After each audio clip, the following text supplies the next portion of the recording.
ہم سب کو سمجھنے اور عمل کرنے کی توفیق عطا فرمائے۔ یہ بڑی سعادت کی بات ہے کہ اللہ تعالی ہمیں ہر ہفتے، ویسے تو الحمدللہ ہم مسلمان ہیں اور پورا یقین ہے کہ روزانہ ہم قرآن پاک کی تلاوت بھی کرتے ہیں اور قرآن پاک کو ترجمے سے پڑھتے بھی ہیں، سنتے بھی ہیں، ہمارا درس بھی ہوتا ہے، لیکن یہ بھی اللہ کی توفیق ہے کہ ہم ہر ہفتے میں ایک مرتبہ یہاں پر بعد از عشاء جمع ہو کر قرآن پاک کی تلاوت کرتے ہیں، قرآن پاک کو سمجھنے کی کوشش کرتے ہیں۔ اللہ تعالیٰ قرآن پاک کے اس انقلاب کو ہماری زندگیوں میں بھی نافذ کرنے کی توفیق عطا فرمائے۔ اللہ رب العالمین اپنے بندوں سے مخاطب ہیں اور بڑی محبت کے ساتھ مخاطب ہیں۔ مجھے اور آپ کو کہا جا رہا ہے اے صاحب ایمان لوگو، مجھے اور آپ کو کہا جا رہا ہے اے ایمان والو، یا ایھا الذین آمنو، اے وہ لوگو جو ایمان لائے ہو، اتقوا اللہ، اللہ کا تقوی اختیار کرو، اللہ سے ڈرو۔ کیسے ڈرو؟ حق تقاتہ، اس کے ڈرنے کا حق ادا کر دو، اس کے تقوی کا حق ادا کر دو، ایسا تقوی اختیار کرو کہ اس کا حق ادا کر دو۔ وَلَا تَمُوتُنَّ إِلَّا وَأَنْتُمْ مُسْلِمُونَ، اور تمہیں موت نہ آئے مگر اس حال میں کہ تم مسلم ہو۔ تم جب مرو تو اس حال میں مرو کہ اللہ کے فرما بردار بن کے مرو، کہیں تمہیں اس حالت میں موت نہ آ جائے کہ تم کہیں اللہ کی ناشکری نہ کر رہے ہو، کہیں کفر کی حالت میں موت نہ آئے۔ اس لیے فرمایا کہ ہمیشہ انسان کو یہ دعا کرنی چاہیے کہ اللہ تعالی ہمارا خاتمہ بالایمان فرمائے۔ جب ہم دنیا سے جا رہے ہوں تو ہم پکے سچے مسلمان ہوں، خالص مسلمان ہوں، ہمارا خاتمہ ایمان پر ہو۔ اس سے پچھلی جو قرآن پاک کی آیات ہیں ان میں جو آخری حصہ تھا، آخری آیت کا پچھلے رکوع کی، اس میں فرمایا تھا وَمَن يَعْتَصِم بِاللَّهِ فَقَدْ هُدِيَ إِلَى صِرَاطٍ مُسْتَقِيمٍ، اللہ کے ساتھ اس طرح چمٹ جاؤ، اللہ کے ساتھ لپٹ جاؤ، اللہ کو مضبوطی سے تھام لو۔ اللہ کو مضبوطی سے تھامنا کیا ہے؟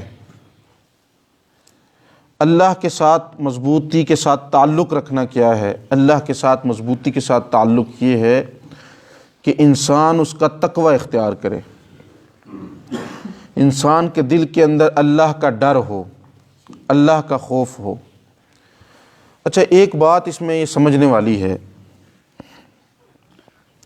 کہ اللہ رب العالمین کا ڈر کیسا ڈر ہے، اس کا خوف کیسا خوف ہے۔ نعوذ باللہ من ذالک، کیا اللہ رب العالمین کی ذات ڈراؤنی ذات ہے کہ جس سے ڈرا جائے؟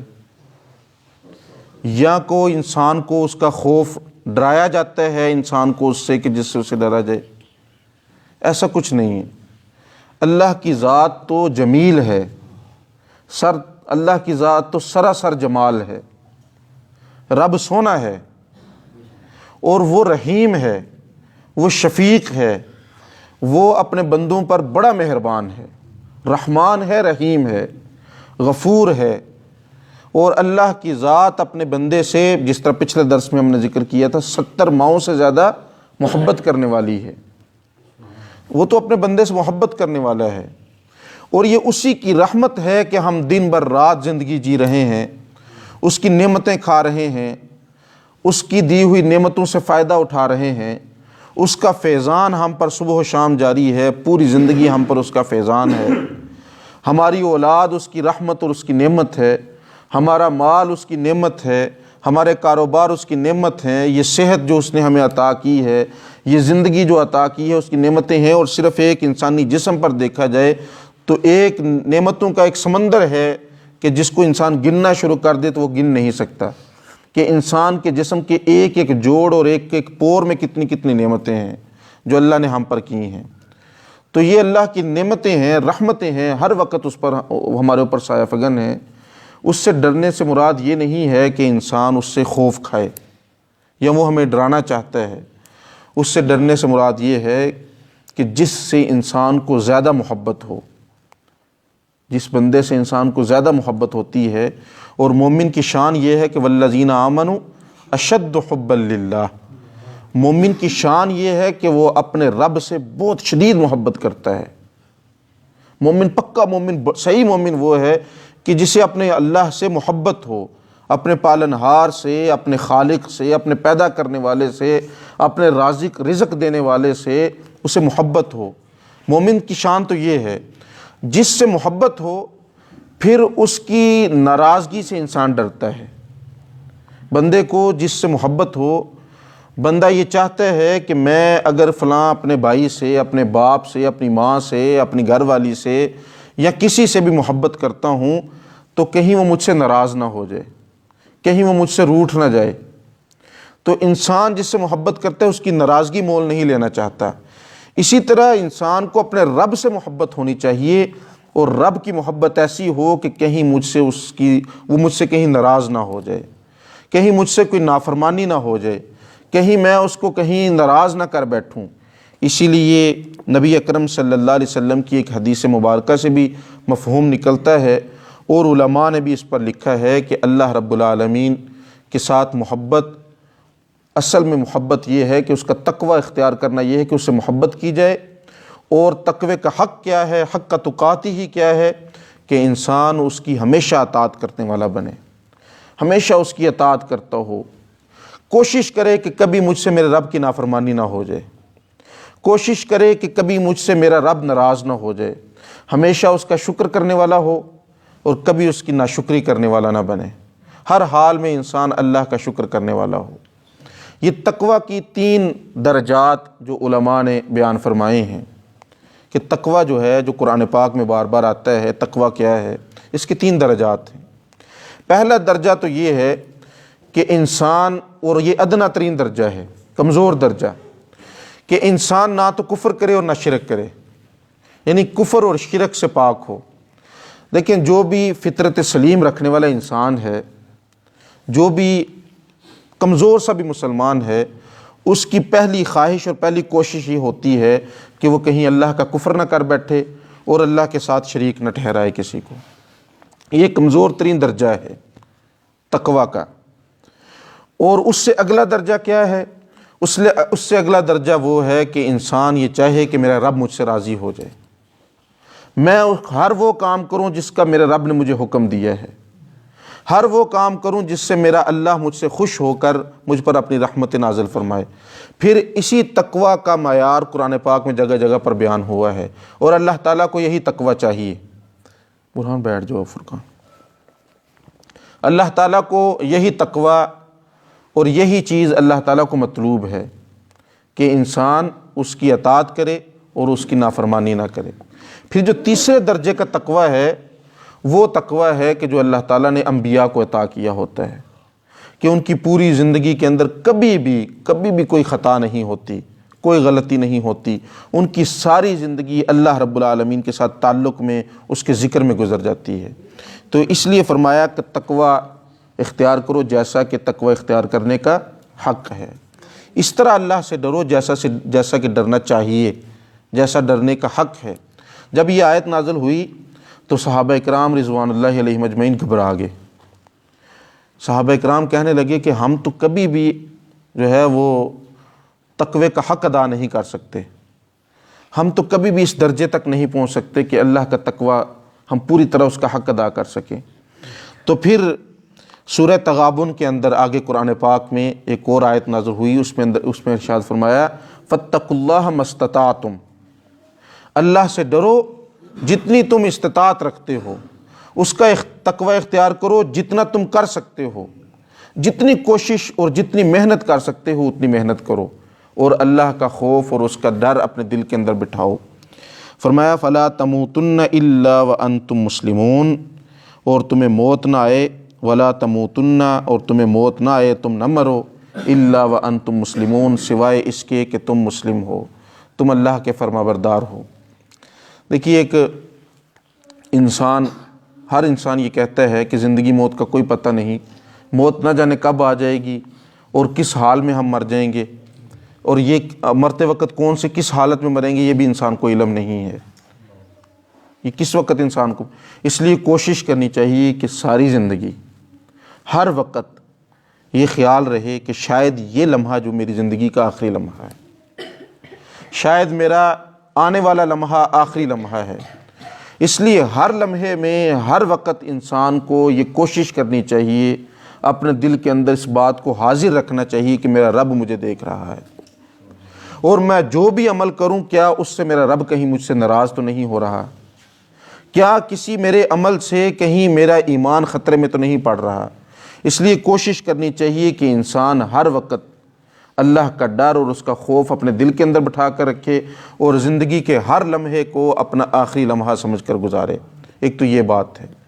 دوسری بات یہ ہے کہ جس طرح ہمیں ایک حدیث میں بھی نبی اکرم صلی اللہ علیہ وسلم کی ایک حدیث مبارکہ سے ملتا ہے، آپ صلی اللہ علیہ وسلم نے ارشاد فرمایا کما تحیون تموتون وکما تموتون تحشرون، تم جس طرح زندگی گزارو گے اسی طرح تمہیں موت آئے گی، جس طرح کی تم زندگی گزارو گے اسی طرح کی تمہیں موت آئے گی، اور جس حالت میں تم مرو گے اسی حالت میں تم کل قیامت کے دن اٹھائے جاؤ گے۔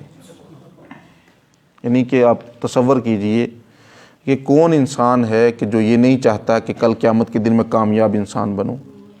اس لیے زندگی کو ایسے گزار، یہ جو حدیث مبارکہ ہے دنیا مزرع الآخرہ، دنیا آخرت کی کھیتی ہے، جو کچھ یہاں پہ کرنا ہے وہی وہاں پہ ملنا ہے۔ نعوذ باللہ اللہ کی ذات کسی پر نہ تو ظلم کرنے والی ہے نہ کسی پر زیادتی کرنے والی ہے۔ اللہ کی ذات کے ساتھ یہ چیز زیبا نہیں ہے کہ وہ کسی کے ساتھ ظلم کرے اور کسی کے ساتھ زیادتی کرے۔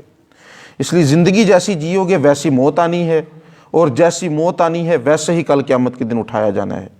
پھر ایک حدیث مبارکہ کے اندر ہمیں ملتا ہے کہ نبی اکرم صلی اللہ علیہ وسلم نے ارشاد فرمایا کہ ایک انسان ساری زندگی نیک اعمال کرتا ہے، پھر اس کی اور اس کی موت کے درمیان میں صرف ایک ہاتھ کا فاصلہ رہ جاتا ہے، پھر اچانک اس سے کوئی ایسا برا عمل ہوتا ہے کہ اس کے سارے اعمال ضائع ہو جاتے ہیں اور وہ مر جاتا ہے، اور پھر قیامت کے دن وہ گناہگار اٹھایا جاتا ہے۔ پھر کئی انسان ایسے ہیں کہ وہ ساری زندگی برے اعمال کرتے ہیں، پھر اس کے اور اس کی موت کے درمیان میں صرف ایک گز کا فاصلہ، ایک ہاتھ کا فاصلہ رہ جاتا ہے، اور پھر اس سے کوئی ایسا نیک عمل ہو جاتا ہے اور وہ نیک عمل کرتے ہوئے دنیا سے چلا جاتا ہے اور قیامت کے دن وہ کامیاب اٹھایا جاتا ہے۔ یعنی کہ انسان کی تقدیر کا مسئلہ اس حدیث میں ہمیں بتایا ہے۔ لیکن دیکھیے کہ جو انسان میں نے جس طرح پہلے کہا ہے کہ اللہ تعالیٰ کسی کے ساتھ زیادتی اور ظلم نہیں کرتا۔ علماء نے لکھا ہے اور ان روایات سے ہمیں یہی نظر آتا ہے کہ جو بندہ خلوص کے ساتھ، خالص نیت کے ساتھ نیک اعمال کرتا رہتا ہے، اس کی موت کبھی بھی بری موت اور گناہ پر نہیں آئے گی، اس کی موت کبھی بھی نافرمانی پر نہیں آئے گی۔ اس لیے زندگی کے اندر جو بھی عمل کرے نیک نیتی کے ساتھ کرے، خلوص کے ساتھ کرے، ریاکاری کے ساتھ نہ کرے، دکھلاوے کے لیے نہ کرے، لوگوں کو خوش کرنے کے لیے نہ کرے، بلکہ صرف اور صرف اللہ رب العالمین کو خوش کرنے کے لیے کرے۔ فرمایا وَلَا تَمُوتُنَّ إِلَّا وَأَنْتُمْ مُسْلِمُونَ، تمہیں موت نہ آئے مگر تم اس حالت میں مرو کہ تم مسلمان ہو کر، مطیع و فرما بردار ہو کر اللہ کے حضور تم سے راضی ہو۔ میرے نیچے آ جائے، میں اس کے اوپر چڑھ جاؤں اور اس کی گردن اتار دوں، اور کل قیامت کے دن میں تیرے سامنے اس حالت میں پہنچوں کہ میں ایک بڑا کافر مار کے آیا ہوں۔ وہ دوسرے جو صحابی ساتھ بیٹھے تھے انہوں نے کہا آمین۔ اب میں بھی دعا کروں گا، تم نے میری دعا پر آمین کہنا ہے۔ اب انہوں نے بھی ہاتھ اٹھائے اور دعا کی ہے، اللہ صبح مارکا ہے، دشمن کے سامنے آنا ہے، میرے سامنے بھی یا اللہ کوئی ایسا موٹا تازہ دشمن آئے، میں اس کو ماروں وہ مجھے مارے، پھر وہ میرے اوپر چڑھ جائے، پھر وہ میری گردن اتار دے، پھر میرے کان کاٹ دے، میرے جسم کو مسلح بنا دے، اور پھر کل قیامت کے دن میں اسی حالت میں تیرے سامنے پہنچوں اور تو مجھے دیکھ کر پوچھے کہ اے میرے بندے تیری یہ حالت کس نے کی، میں کہوں کہ اللہ تیرے راستے میں اسی طرح ہو کر آیا ہوں، تیرے راستے میں اپنا سارا حال برا حال کر کے آیا ہوں۔ توحید تو یہ ہے کہ خدا حشر میں کہہ دے یہ بندہ دو عالم سے خفا میرے لیے تھا۔ انسان اللہ کے پاس پہنچے تو اس حالت میں پہنچے کہ اللہ اس سے راضی ہو۔ فرمایا وَاعْتَصِمُوا بِحَبْلِ اللَّهِ جَمِيعًا، اللہ کی رسی کو مضبوطی سے تھام کر رکھو، اللہ کی رسی کو مضبوطی سے پکڑ کر رکھو۔ اللہ کی رسی کیا ہے؟ نبی اکرم صلی اللہ علیہ وسلم نے ارشاد فرمایا کہ اللہ کی رسی قرآن ہے، اللہ کی رسی یہ دین ہے۔ رسی کی کیا خاصیت ہوتی ہے؟ رسی ایک ایسی چیز ہے جس کا ایک سرا ایک بندے کے پاس ہوتا ہے، دوسرا سرا دوسرے کے پاس ہوتا ہے۔ اللہ رب العالمین کی ذات ایسی ذات ہے کہ جو مکان، زمان و مکان سے پاک ہے۔ اللہ کی ذات ایسی ذات ہے جو مکان سے پاک ہے۔ اللہ کی ذات جسم کے احتیاجات سے پاک ہے، اس کو جسم کی حاجت نہیں ہے۔ یہ قرآن عظیم الشان اللہ کا کلام ہے اور اللہ کی صفت ہے۔ یہ قرآن اللہ کی رسی ہے، جس بندے نے اس کو تھام لیا گویا کہ اس نے اللہ کو تھام لیا، جس نے اس کو پکڑ لیا گویا کہ اس نے اللہ کو پکڑ لیا۔ ایک حدیث مبارکہ کے اندر الفاظ آتے ہیں ابشروا ابشروا، خوشخبری ہو تمہارے لیے، خوشخبری ہو تمہارے لیے کہ تمہارے پاس اللہ کی رسی آئی ہے اور تم نے اس کو پکڑ لیا ہے۔ ایک طرف یہ اس اللہ کے ہاتھ میں ہے اور دوسری طرف تمہارے ہاتھ میں ہے، یعنی کہ جس نے اس قرآن کو پکڑ لیا، اس کو تھام لیا، اور پھر سارے کے سارے مل کر اللہ کی رسی کو تھامو، اور دوسرا کام جو نہ کرو وہ کیا ہے؟ ولا تفرقوا، آپس میں تفرقہ بازی نہ کرو، آپس میں نہ ٹوٹو، آپس میں الگ الگ نہ ہو جاؤ، فرقہ بندی میں نہ پڑ جاؤ، ایک دوسرے سے جدا نہ ہو جاؤ، بلکہ مل کر رہو۔ وہ ہم بچپن سے پڑھتے آ رہے ہیں، وہ کسان نے اپنے بچوں کو بلایا، وہ نافرمان بچے تھے، اس کی بات نہیں مانتے تھے، آپس میں لڑتے جھگڑتے تھے۔ کسان نے ان کو بلایا اور ان کو سمجھانے کے لیے، موت کا وقت تھا کسان کا، تو کسان نے ایک سوٹی اٹھائی، توڑی، ٹوٹ گئی، دوسری اٹھائی، ٹوٹ گئی، تیسری اٹھائی، ٹوٹ گئی۔ بچوں سے کہا کہ یہ دیکھو ساری ٹوٹ گئی ہیں، انہوں نے کہا ٹوٹ گئی۔ انہوں نے کہا کہ آپ پوری گٹھڑی مجھے دو، اور 5-7 سوٹیاں کٹھی رکھ کے توڑنے لگا تو وہ نہیں ٹوٹی۔ تو کسان نے اپنے بچوں کو سمجھایا کہ اگر الگ الگ ہو جاؤ گے تو ٹوٹ جاؤ گے، اور اگر اکٹھے رہو گے تو تمہیں کوئی نقصان نہیں پہنچا سکتا ہے۔ اور دین اسلام ہمیں یہی سکھاتا ہے کہ آپس میں مل جل کر رہو۔ مسجد اقصیٰ کے جلوے ہوں یا کعبے کا جمال، اتحاد کفر سے ہر انجمن خطرے میں ہے، جاگ خوابوں کے بنور سے اے محمد کے غلام، تیرے آبا کی شرافت کا چلن خطرے میں ہے۔ کفر آج متحد ہو چکا ہے اور مسلمان ٹوٹ چکے ہیں، مسلمان الگ الگ ہیں، یہ ایرانی، یہ پاکستانی، یہ ہندوستانی، یہ مصری، یہ فلسطینی، یہ سعودی، یہ شیعہ، یہ سنی، یہ وہابی، یہ دیوبندی، یہ بریلوی، یہ اہل تشیع، یہ گجر، یہ جاٹ، یہ فلاں، یہ فلاں، یہ اونچا، یہ نیواں، یہ ہم بڑے، ہم چودھری، ہم خان، ہم وڈیرے، اور یہ چھوٹی ذات، اور یہ وہ ذات، اور یہ وہ ذات۔ کس کس طریقے سے اور کہاں کہاں پر ہمیں تقسیم نہیں کیا گیا، اور ہم تقسیم ہوتے چلے گئے، ہم ٹوٹتے گئے۔ اللہ رب العالمین نے ارشاد فرمایا یا ایھا الذین آمنوا، اے لوگو جو ایمان لائے ہو، اطیعوا اللہ، اللہ کی اطاعت کرو، ورسولہ، اور اس کے رسول کی اطاعت کرو، ولا تنازعوا، آپس میں جھگڑا نہ کرو، آپس میں ایک دوسرے سے نہ الگ ہو جانا۔ کیوں؟ کیا ہو جائے گا؟ فتفشلوا وتذھب ریحکم، تم کمزور پڑ جاؤ گے، تمہاری ہوا اکھڑ جائے گی، تمہیں اچک کر لے جایا جائے گا، تمہاری داستان تک نہ ہوگی، داستانوں میں تم ختم ہو جاؤ گے۔ اور پھر یہی حال آج ہمارا ہے، ہم تعداد میں دنیا میں سب سے زیادہ ہیں، مسلمان اس وقت تعداد میں تمام اقوام سے زیادہ اس وقت دنیا میں مسلمان ہیں، اور اگر خون سب سے زیادہ کسی کا بہہ رہا ہے تو وہ بھی مسلمان ہے، سب سے زیادہ اگر کسی کو لوٹا جا رہا ہے تو وہ بھی مسلمان ہے، سب سے زیادہ اگر کوئی مظلوم ہے تو وہ بھی مسلمان ہے۔ آپ اس وقت بھی پوری دنیا پر نگاہ دوڑا کر دیکھ لیجئے، اہل شام کی صورتحال دیکھ لیجئے، فلسطینیوں کی صورتحال دیکھ لیجئے، افغانوں کی صورتحال، کشمیریوں کی صورتحال، پوری دنیا کے برما اور میانمار کے مسلمانوں کی صورتحال دیکھ لیجئے۔ ذبح کیا جا رہا ہے، ٹوٹ پھوٹ کا شکار ہیں، اور مسلمان متحد نہیں ہیں کہ کسی کا جواب دے سکیں۔ سارے اپنی اپنی جان بچانے کے چکروں میں ہیں، سارے اپنا اپنا ملک بچانے کے چکروں میں ہیں۔ تو فرمایا آپس میں تفرقہ نہ کرو، آپس میں پھوٹ نہ ڈالو، آپس میں ایک دوسرے سے جدا نہ ہو جاؤ۔ وَاذْكُرُوا نِعْمَتَ اللَّهِ عَلَيْكُمْ اِذْ كُنْتُمْ أَعْدَاءً، اللہ کی اس نعمت کو یاد کرو جب تم آپس میں دشمن تھے۔ جب یہ آیات نازل ہوئیں تو اس وقت مدینہ کے مسلمانوں کو مسلمان ہوئے صرف 3 یا 4 سال ہوئے تھے۔ اس سے پہلے مدینہ کے اندر جو 2 بڑے قبائل آباد تھے وہ صدیوں سے آپس میں لڑ رہے تھے، سالہ سال سے ان کی دشمنیاں تھیں۔ جب قرآن نازل ہوا، حضور صلی اللہ علیہ وسلم دنیا میں تشریف فرما ہوئے، تو پھر وہ آپس میں بڑی محبت، شیر و شکر ہو گئے۔ ایک دوسرے کے ساتھ جڑ گئے، مل گئے، تو فرمایا کہ اس نعمت کو یاد کرو کہ اللہ نے تم پر کی اور تم آپس میں کیا تھے؟ دشمن تھے۔ فَأَلَّفَ بَيْنَ قُلُوبِكُمْ، اس نے تمہارے دلوں میں محبت ڈال دی، تمہیں آپس میں جوڑ دیا۔ فَأَصْبَحْتُمْ بِنِعْمَتِهِ إِخْوَانًا، اور اس نے اپنی نعمت تم پر اس طرح تمام کی کہ تم ایک دوسرے کے بائی بائی بن گئے، تم ایک دوسرے کا دکھ اور درد بانٹنے والے بن گئے، تم ایک دوسرے کے ساتھ جڑ گئے، ایسے بائی بائی بنے کہ چشم فلک نے وہ نظارے پھر نہیں دیکھے، ایسے بائی بائی بنے، جانوں کے دشمن، مالوں کے دشمن، ایک دوسرے کو صرف گھوڑوں کو پانی پلانے پر لڑائیاں کرنے والے لوگ۔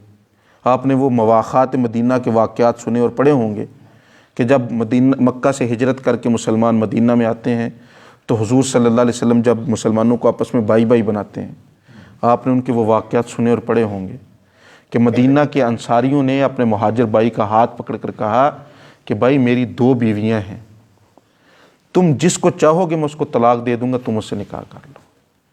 اس قدر محبت۔ بھائی میری اتنی زمین ہے، آدھی میں تمہیں دے دیتا ہوں، آدھی میں رکھ لیتا ہوں، میرا یہ کاروبار ہے، میں تمہیں اس کاروبار میں شریک کر لیتا ہوں۔ یہ مثالیں کبھی نہیں ملیں گی۔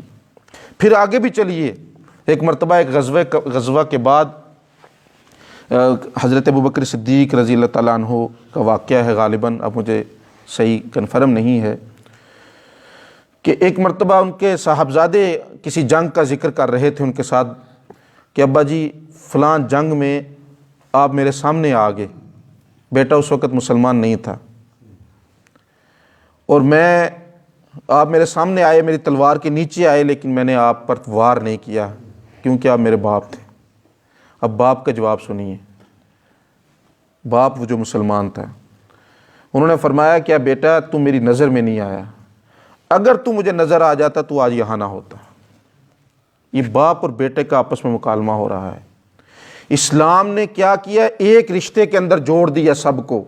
پھر یہ نہیں کہا کہ یہ اس کا باپ ہے، بھائی ہے، بھتیجا ہے، بانجا ہے، رشتہ دار ہے، ہمسایہ ہے، پھر صرف ایک ہی رشتہ تھا اور وہ تھا لا الہ الا اللہ محمد الرسول اللہ کا رشتہ، پھر صرف ایک ہی رشتہ تھا، پھر اسی رشتے پر سب کو جوڑا اسلام نے۔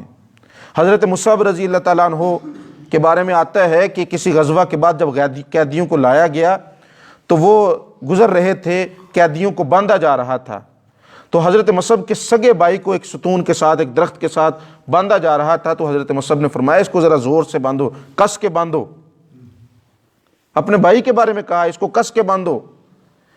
تو وہ بھائی آنکھوں سے آنسو جاری ہو گئے، رونے لگے اور کہا کہ مصعب تم اپنے سگے بھائی کے بارے میں ایسا کہہ رہے ہو؟ تو حضرت مصعب نے فرمایا کہ تو میرا بھائی نہیں بلکہ میرا بھائی وہ ہے جو تجھے باندھ رہا ہے، تو خون کا رشتہ ختم، اسلام کا رشتہ سب سے آگے ہے۔ فَأَصْبَحْتُمْ بِنِعْمَتِهِ إِخْوَانًا، اس نے تم پر یہ نعمت کی کہ تمہیں بائی بائی بنا دیا۔ وَكُنْتُمْ عَلَى شَفَا حُفْرَةٍ مِّنَ النَّارِ فَأَنْقَذَكُم مِّنْهَا، اور تم آگ کے گڑھے کے اندر گر رہے تھے اور اس نے تمہیں پکڑ کر بچا لی۔ یہ اللہ رب العالمین کی رسی یعنی کہ قرآن اور دین اور نبی اکرم صلی اللہ علیہ وسلم کی سیرت اور آپ کی شخصیت، آپ صلی اللہ علیہ وسلم کا یہ فیضان تھا۔ كَذَلِكَ يُبَيِّنُ اللَّهُ لَكُمْ آيَاتِهِ لَعَلَّكُمْ تَهْتَدُونَ، اللہ تعالیٰ اپنی آیات کو اسی طرح بیان فرماتا ہے تاکہ تم ہدایت حاصل کر سکو، تاکہ تم ہدایت یافتہ ہو سکو۔ ہدایت صرف یہی ہے، قرآن پاک میں اور نبی اکرم صلی اللہ علیہ وسلم کی تعلیمات میں۔ جو ان کے ساتھ جڑ گیا وہ ہدایت یافتہ ہو گیا۔ جو ان کے ساتھ جب یہ آیات نازل ہوئیں اور جن لوگوں نے ان آیات پر عمل کیا انہوں نے پھر پوری دنیا پر حکمرانی کی، انہوں نے پھر پوری دنیا پر نظام چلایا، پھر یہ اسپین اور غرناطہ جیسے ملک فتح ہوئے، پھر یہاں پر سلطنتیں اور حکومتیں کر کے دکھائیں۔ 22 لاکھ مربع میل پر حکمران حضرت عمر فاروق رضی اللہ تعالیٰ عنہ جیسے لوگ بنے، اور پھر یہ بھی فرمایا کہ اگر میری حکومت کے اندر ایک کتا بھی بھوک سے مر گیا تو کل قیامت کے دن عمر سے پوچھا جائے گا۔ اس حد تک تقوی اور ایمان یہ ان لوگوں نے کس طرح قائم کیا؟ اللہ تعالیٰ کی قرآن وَاعْتَصِمُوا بِحَبْلِ اللَّهِ کے ذریعے اللہ کی رسی کو مضبوطی سے تھاما اور پھر اس پر کاربند ہوئے۔ یہ کام آج بھی ہو سکتا ہے، آج بھی یہ کام ہو سکتا ہے۔ آج بھی ہم دوبارہ سے اس دنیا کے اندر اسلام کا بول بالا کر سکتے ہیں۔ یہ اسلام جو بڑی شان سے نکلا تھا عرب سے، آج پردیس میں غریب الغربا ہے۔ یہ کبھی جو بڑی شان سے یہ دین نکلا تھا، آج اگر پردیس کے اندر یہ غریب ہے، یہ دوبارہ سے بحال اور طاقتور ہو سکتا ہے اگر دوبارہ سے مسلمان ان آیات پر عمل کرنا شروع کر دیں، اللہ کی رسی کو مضبوطی سے تھام لیں، اللہ کے دین کو اپنا لیں، آپس میں بھائی بھائی بن جائیں، تفرقہ بازی چھوڑ دیں، اور ایمان کے ساتھ اور اتحاد کے ساتھ اور منظم طریقے کے ساتھ دنیا کے اندر حکمرانی کرنے کی کوشش کریں۔ اگر آج بھی دنیا کا نظام مسلمانوں کے پاس آ جائے، آج بھی اگر اللہ والے نیک لوگ اس دنیا کا زمام کار اپنے ہاتھوں میں لے لیں، تو پھر دوبارہ سے یہ ساری بہاریں جو کبھی ہوا کرتی تھیں وہ پھر سے آ سکتی ہیں۔ اس کے لیے کوشش کرنے کی ضرورت ہے، اس کے لیے جو ہے وہ محنت کرنے کی ضرورت ہے۔ فرمایا کہ جن لوگوں نے اللہ کی رسی کو مضبوطی سے تھاما، پھر دنیا میں کامیابیاں حاصل کیں، آج انہی کی اولادیں، انہوں نے دین کا شرازہ بکھیر کر رکھ دیا ہے۔ وہ شرازہ دوبارہ کیسے آ سکتا ہے، ان سے اگلی آیات کے اندر وہ بیان ہوا ہے۔ انشاءاللہ اگلے درس میں اس سے اگلی آیات کا ہم یہاں پہ درس کریں گے۔ آپ لوگوں سے گزارش ہے کہ جس طرح آج آپ لوگ تشریف لائے ہیں، اگلے درس میں بھی تشریف لائیں اور اپنے ساتھ مزید لوگوں کو بھی دعوت دیں۔ نہ تو ہم نے کسی قسم کی کوئی فرقہ واریت کی بات کرنی ہے، اور نہ ہی ہم نے کوئی قصے کہانیاں بیان کرنے ہیں، صرف قرآن اور حدیث کی بات ہونی ہے۔ اللہ تعالیٰ سے دعا ہے کہ اللہ رب العالمین ہمیں سمجھنے کی توفیق عطا فرمائے۔